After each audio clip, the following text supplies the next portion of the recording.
So last up here, we have an announcement. I'm going to do the trailer first, by the way. But we have an announcement here from our people. Well, I'm not going to say our people. From the people over at Hi-Rez. Actually, Titan Forge. They announced Smite 2. And they dropped a reveal trailer here. So let's peep it. We'll talk about it. And then we'll kick it right back up top.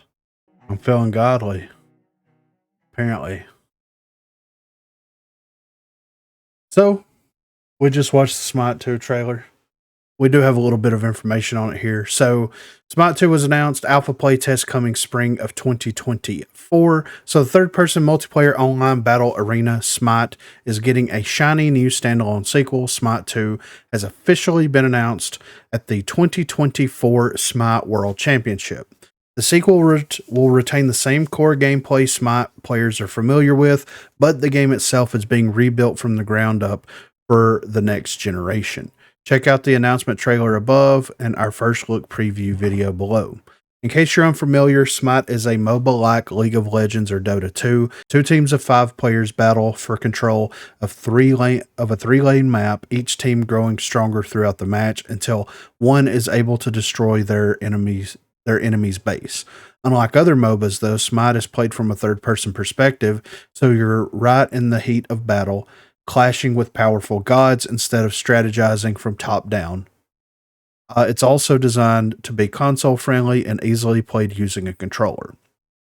The original game was released in 2014 and runs on Unreal Engine 3, so Smite 2 being built using Unreal Engine 5 represents a significant leap in technology.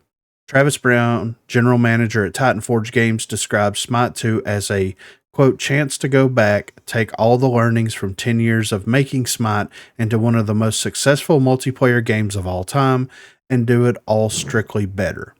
Alongside visual upgrades and new animations and effects for Smite's pantheon of playable gods, Smite 2 will also include several gameplay improvements, new abilities for certain characters, a brand new backend and matchmaking system, new map features, and new UI. 5 new gods are also planned for Smite 2, starting with Hecate, the Greek goddess of sorcery, who will be available to play as part of the Smite 2 alpha playtest planned for spring 2024. Since they're rebuilding Smite 2 from scratch, the development team at Titan Forge Games are also taking the opportunity to make some more fundamental adjustments to the game in an effort to introduce more strategic depth.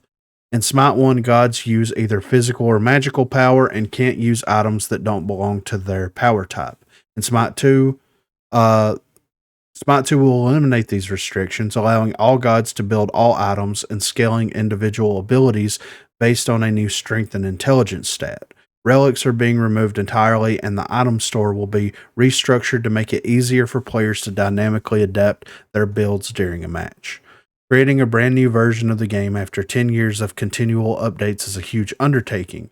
There are 130 gods in Smite 1, and they won't all be available to play in Smite 2 right away, though the developers plan to eventually bring every god over to the sequel. Not all Smite content is going to make it over to Smite 2, however. In-game skins released before year 11 won't carry over, as the team states it simply isn't feasible to recreate the vast amount of content released over the past 10 years, although there is a legacy system planned to reflect the investment veteran Smite players have made. Fortunately for those who'd prefer to stick with the original, Smite 2 won't be replacing Smite 1. The original will continue to run as a standalone game and will receive regular updates for the foreseeable future. Smite 2 will be released on PC, Steam Deck, Xbox Series XS, and PlayStation 5 with full crossplay, and signups for the alpha playtest are live now. So, does anybody have any experience with playing the OG Smite? I played it. No. Didn't like it. But I didn't like League of Legends, so Yeah, I played it a time or two. Uh, I mean, it's fine. It just, it wasn't my bag, baby. You know what I'm saying? Like, it wasn't my thing. Like, whenever I tried it out, it just wasn't. It just What was wasn't. up against I League? mean, the graphics looks cool. Yeah, I mean, watching the trailer for this version of Smite 2 it's interesting. It looks great. It looks like it's going to be a fun time for the people that are like super interested in actually playing it. You know what I mean? But they'll always go back to the first one because of all that content they got. Yeah. All the skins and the. Yeah. They don't want to let that go. Yeah. It's nice they're doing it in Unreal 5. Yes. Let's move along with that in the future. Yeah, for real, right? You know, let's drop 4. Yeah, let's drop 4. Yeah. So I want to focus on this statement. They said that Smite is one of the most popular multiplayer games of all time. Okay. This game has been out and has been charting on Steam since September of 2015. Now, I'm just going to read these stats out aloud, and I want you guys, after I read them, to tell me if this sounds like one of the most popular online games of all time. Within the last 2 minutes, there was 15,425 people playing it. 24-hour peak was 22,701 players playing it, and the all-time peak for the game, all-time, ever on Steam, was 31,169 players. That bullshit. No. In comparison, yeah. It's League of Legends. In comparison, the finals all-time peak was 292,000 people playing it. Earlier, would you say they had over 70,000? Yes. Not even close. All right, let's look at League of Legends Steam charts. Just for shits and gigs here. There's an error there, so let's look at the For sure not the biggest game of all time online. no. I'd probably say World of Warcraft. Yeah. World of Warcraft definitely has. You can't compete with that. Yeah. Well, all right, in comparison here, we'll look at because League of Legends isn't pulling up for some reason on Steam charts. I don't really know why. It keeps saying that there's a server error. We'll look at Dota, right? Because Dota was always kind of like the competitor League of Legends. All right, you ready for some numbers? Dota 2, which has been live on Steam since July of 2012, right? So this has been live for 3 years prior to one of the most successful online games of all time. Playing 1 second ago, 406,029 people. Its 24-hour peak is 722,869 players, and its all-time peak is 1,291,328. So either A, the person that said this over at Titanforge is completely delusional out of their mind. For sure. Or B, it has such a huge console player base that it is unfathomable. Like, what are we doing? So anyway, the player base is that. I don't think so. We lied. Yeah. I think that we're trying to toot our own horn that doesn't need to be tooted to begin with. It's their biggest game. Oh, absolutely. That's what they mean. Absolutely. Like, this is why we still have a job. Yeah. I'm doing godly. I don't know whatever he said. Yeah, I'm feeling godly. Yeah. So I watched the keynote presentation for Smite 2. It's 17 minutes long. It's available on YouTube. It's on the Smite official YouTube page. But so they're not going to port over those skins. They said that it would take like 494 million Earth years to port all of those cosmic. Yeah. Unreal 5. Yes, they would have to rebuild them from the ground up in Unreal 5. So they're giving players like whatever they spent in Smite, they're giving them like legacy, like coinage, whatever their proprietary currency is. And people are going to be able to use that currency to buy battle passes, bundles, skins, whatever. And if you buy like a founder's pack to get into either an alpha or a closed beta, then it's going to double your amount. So people that have been playing Smite since 2014 are going to be able to go in there with a ton of currency to basically probably get the first X amount of years that you've been playing Smite 1 almost for free. Like you'll be able to get whatever you want for free, except for like exclusive skins that you have to grind for or whatever, right? I think that that's a good compromise. I will say that. I know that it is completely impossible to port all of that stuff over. They would have to hire so many people and all this kind of stuff. I get it. I think going with that kind of structure to me makes the most amount of sense. I got some league numbers. I just went to player count. Okay. What you So got? right now online, Mm-hmm. right now, 2.5 million. I mean, Right now. yeah. Now that's across the world. We're talking United States, Turkey, Brazil, Yeah. Germany, Russia. 2.5 right now. I'm feeling godly. Yeah. You know? So after watching the trailer, after reading the breakdown and everything, Corey, are you excited about Smite 2 coming out? No. I hated the first one. Yeah. I don't like these types of games. I don't see the point in releasing the 2 if you're going to keep 1 going. Just keep adding characters to 1. I don't know. 130 gods that they're going to be porting over from Smite 1 into Smite 2. And it's just another game for them to focus on that they're not really going to fucking focus on. Yeah. I hope it tanks. I hope it shit tanks. I mean, it could. I hope it does, man.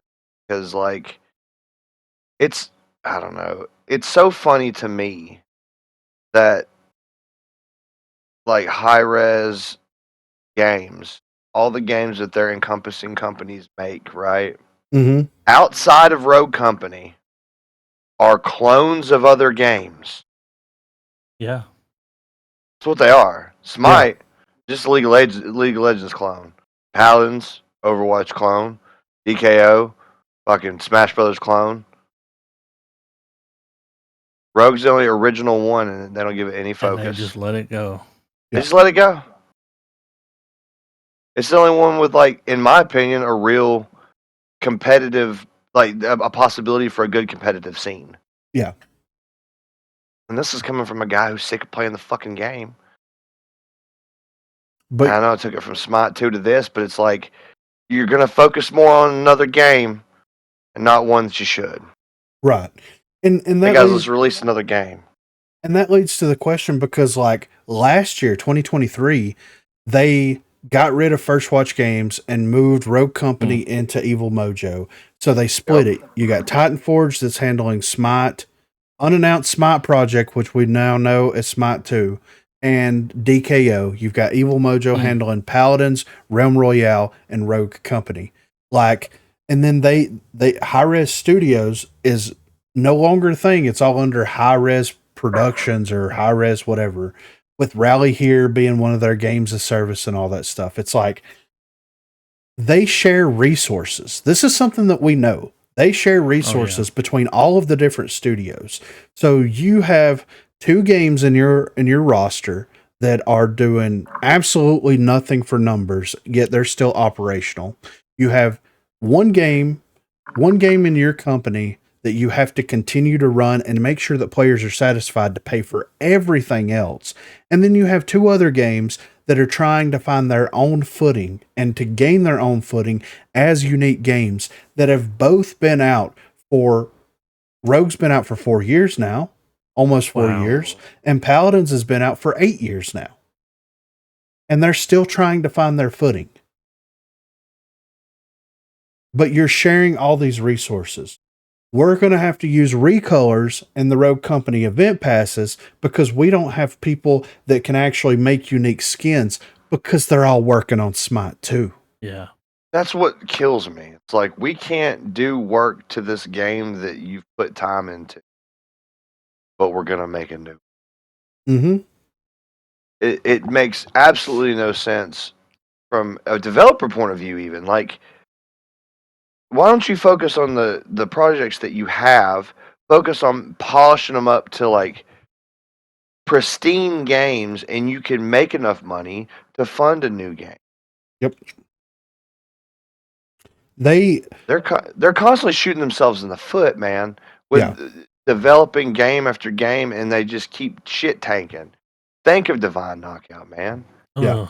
How big of a buildup was that? They got a fucking Tim the Tatman skin. W. They had him stream the fucking game, and what's the active player base now? 20 people per day.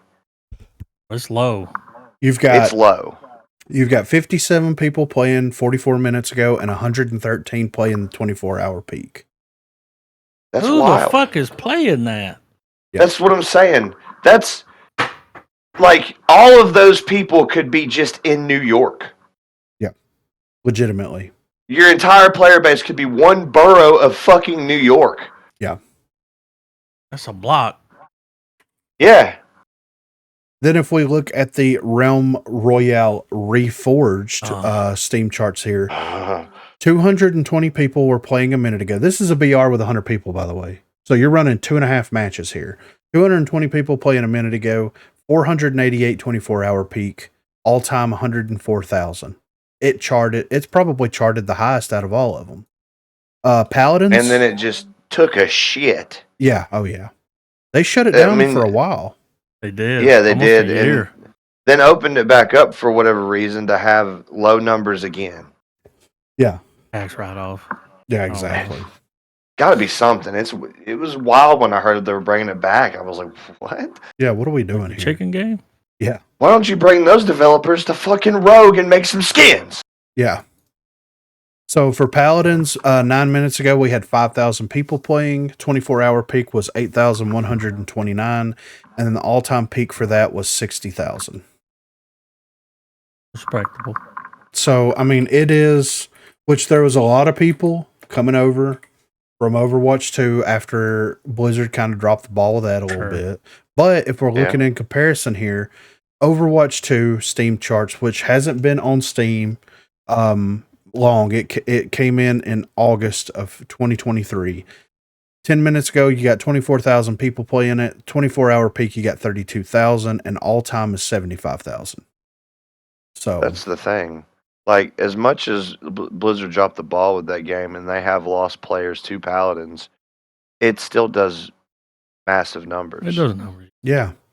Especially on console. It's making its money. There's people that they have a dedicated player base. People that played Overwatch 1 religiously are probably playing this game religiously.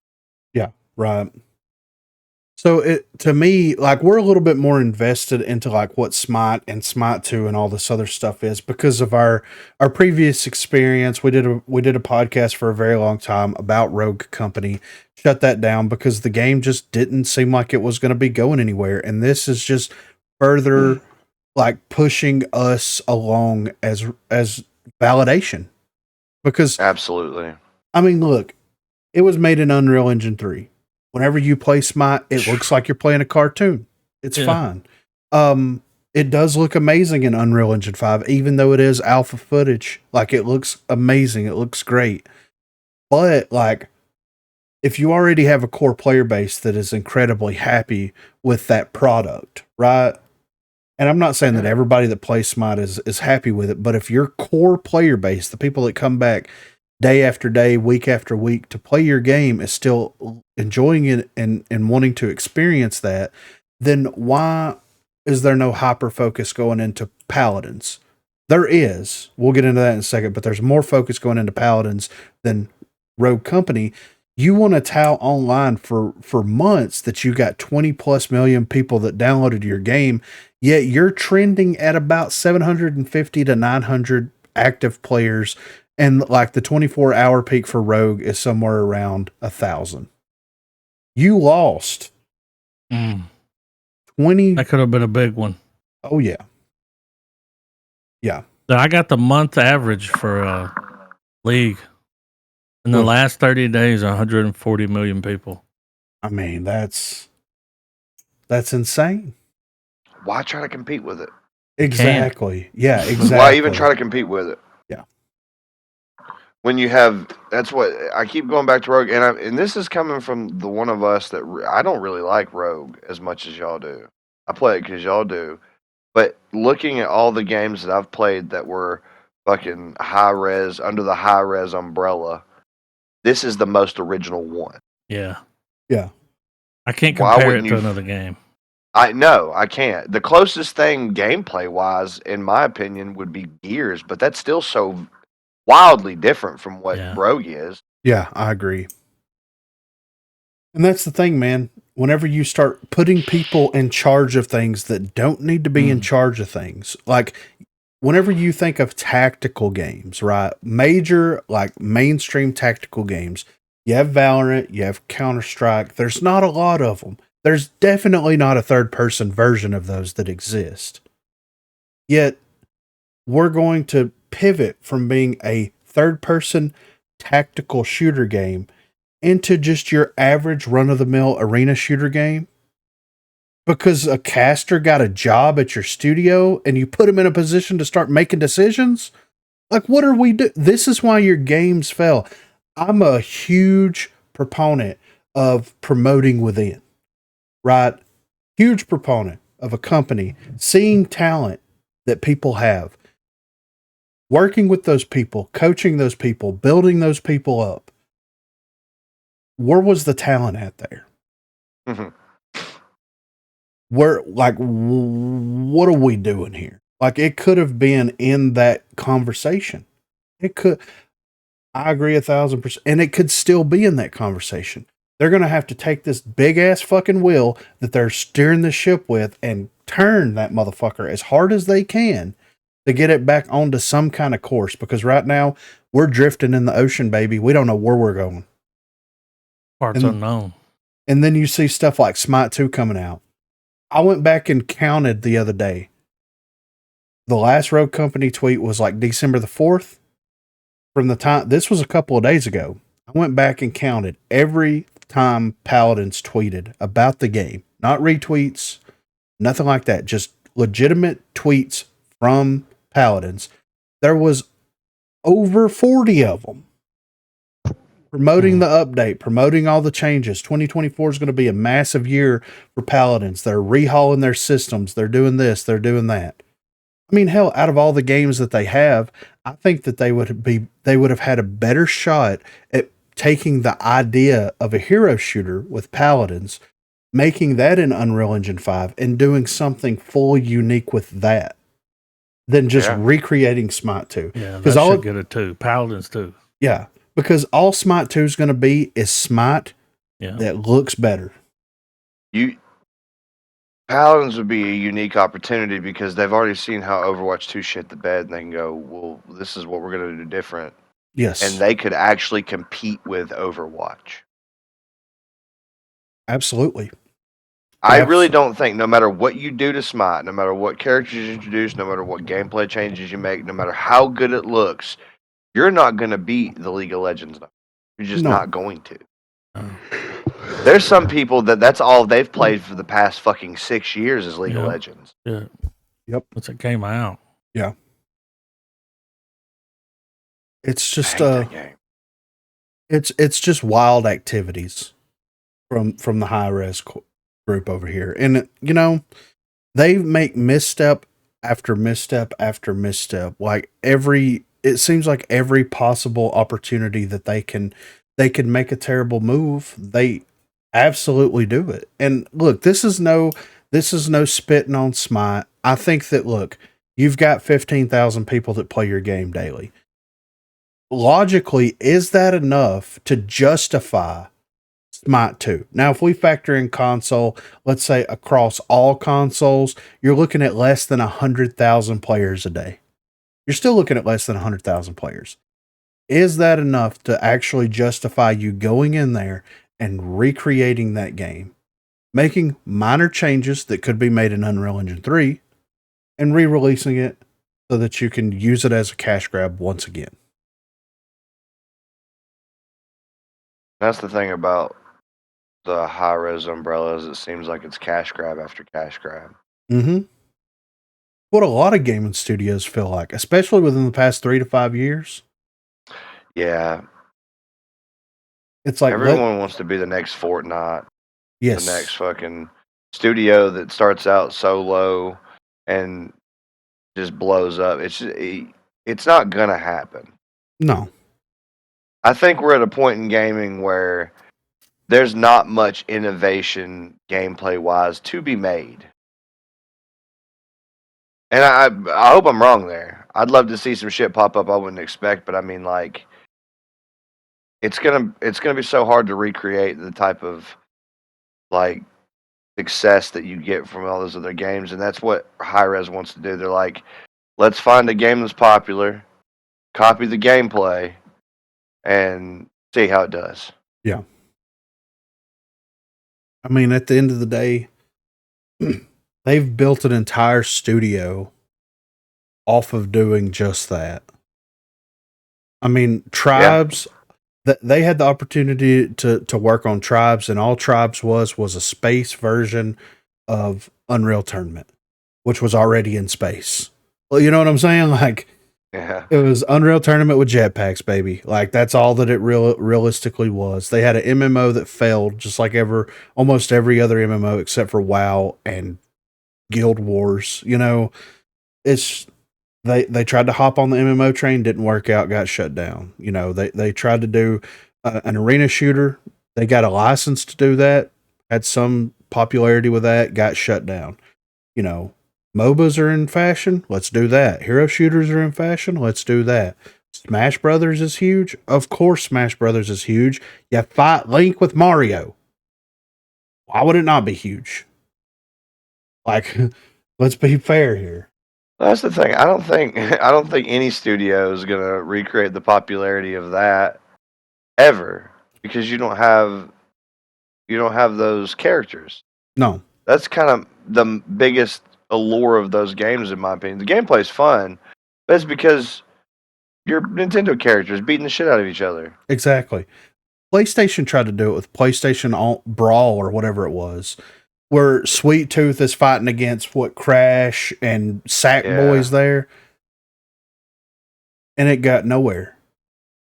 Like, they never made a sequel to it. They released it and it just fell off the face of the planet. So, like, if PlayStation can't do it with properties that they have, then you're not going to be able to use the Smite gods. Like, in your brain, how does a MOBA and a brawler, like, what does those two audiences share? It don't. Yeah.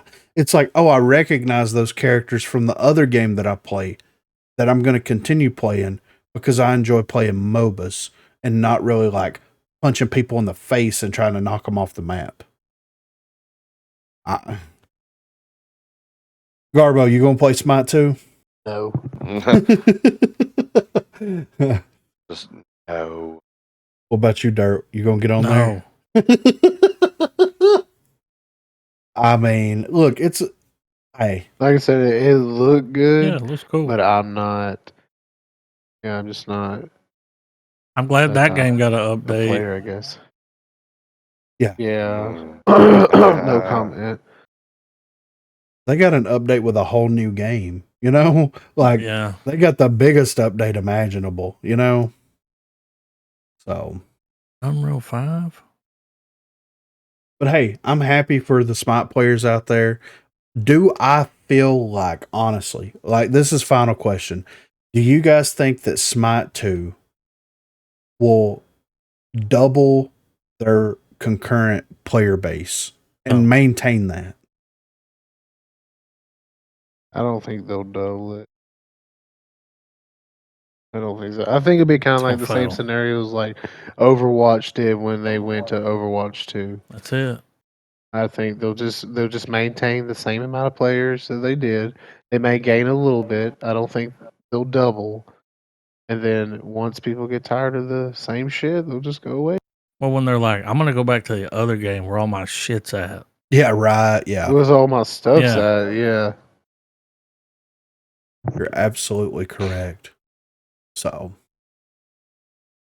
but that's going to wrap it up for this episode of 4 Play gaming podcast. If you want to hit us up on Twitter, you can at 4playpods. You can shoot us an email, 4playpods@gmail.com, or you can join the Discord. Link will be in the description down below. There is a 4Play hookup section where you can put anything in there that you want us to talk about or discuss in as great or little detail as we find interesting on that particular topic. But for episode number 6, I'm here with Co-Reed. I'm here with Darlord. I'm here with Garbo. And I'm here with Griffin. And thank you guys so much for listening. Thank you guys so much for watching. And we'll catch you guys on episode number 7. Keep gaming, guys.